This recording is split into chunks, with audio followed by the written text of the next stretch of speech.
Oy, hello sa inyo! Handa na ba kayong maging parang mga expert na tagapagtayo?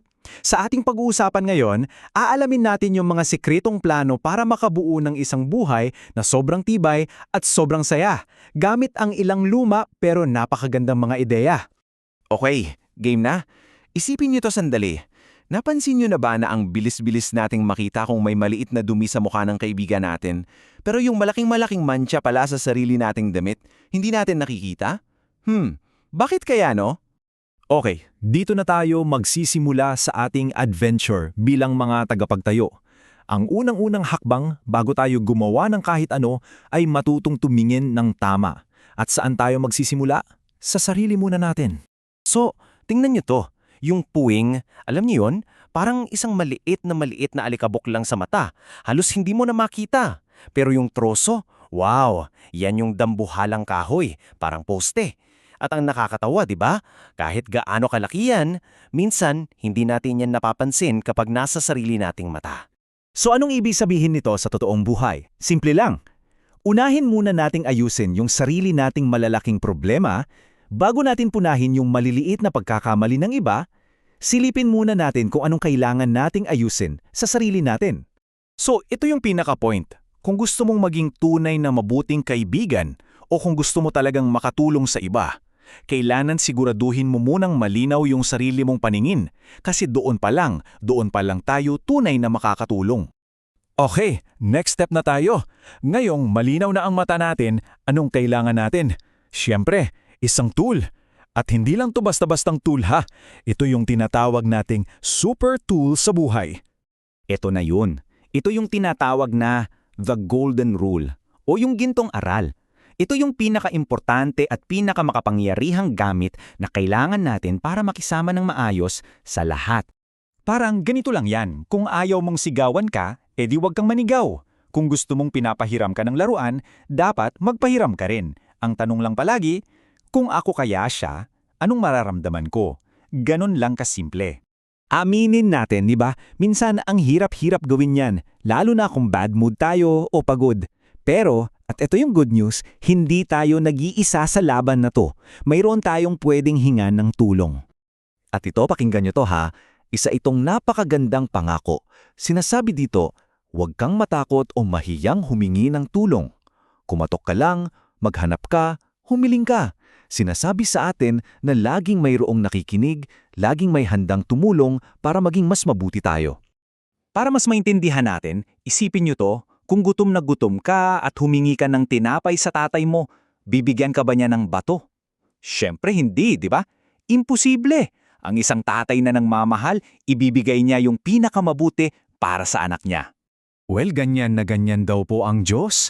Parang isang super loving na tatay na gustong-gustong magbigay ng mabubuting bagay sa atin.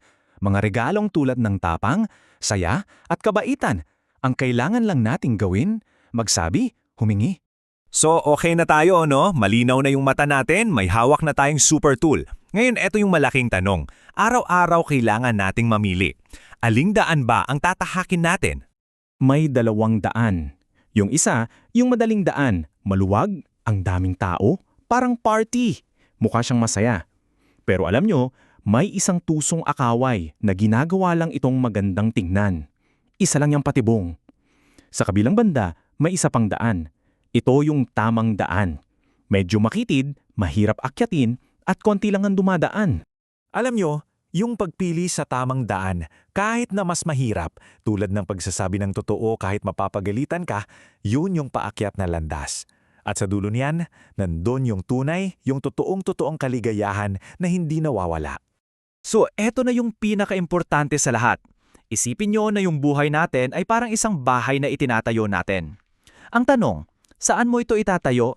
Sa bato ba o sa buhangin? Tingnan natin ang kwento ng 2 magkaibang builder. Okay, so meron tayong 2 builder.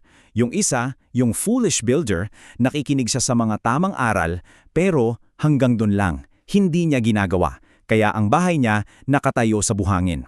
Yung wise builder naman, nakikinig din siya, pero ang malaking pagkakaiba, ginagawa niya yung mga narinig niya. Kaya ang bahay niya, itinayo sa matibay na bato.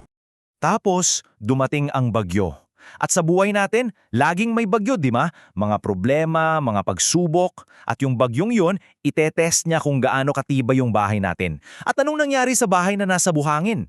Yung bahay na puro salita lang at walang gawa? Ayun, bumagsak, wasak. Pero yung bahay na nasa bato? Yung buhay na binuo sa paggawa ng tama? Kahit gaano kalakas ang bagyo, nananatili itong nakatayo. Matatag. At yon ang gusto nating lahat, di ba? Isang buhay na hindi matitinag. Okay, so paano nga ba? Paano ba tayo magtatayo sa bato? May sikreto diyan at sobrang simple lang. 3 hakbang lang. Ready na? Okay, eto na yung 3 hakbang. Una, pakinggan mo yung mga tamang salita. Pangalawa, paniwalaan mo. Pero yung pangatlo at ito yung pinaka-importante sa lahat, gawin mo yung mga salita. Kasi hindi sapat na alam lang natin ang tunay na tibay nang gagaling sa paggawa. At ito yung pinaka-summary ng lahat. Meron lang talagang isang pundasyon na hinding-hindi bibigay kahit kailan. Yun ay yung pagtatayo ng buhay natin sa mga salita ng Diyos na puno ng pagmamahal at karunungan. So, bago tayo magtapos, may challenge ako para sa'yo. Ngayong linggo, ano yung isang maliit na bato na ilalagay mo sa pundasyon mo, isang mabuting gawa? Pwedeng pagsasabi ng totoo, o pagbabahagi ng baon mo, o pagsabi ng sorry. Ano man yan, simulan mo nang magtayo. Ngayon na!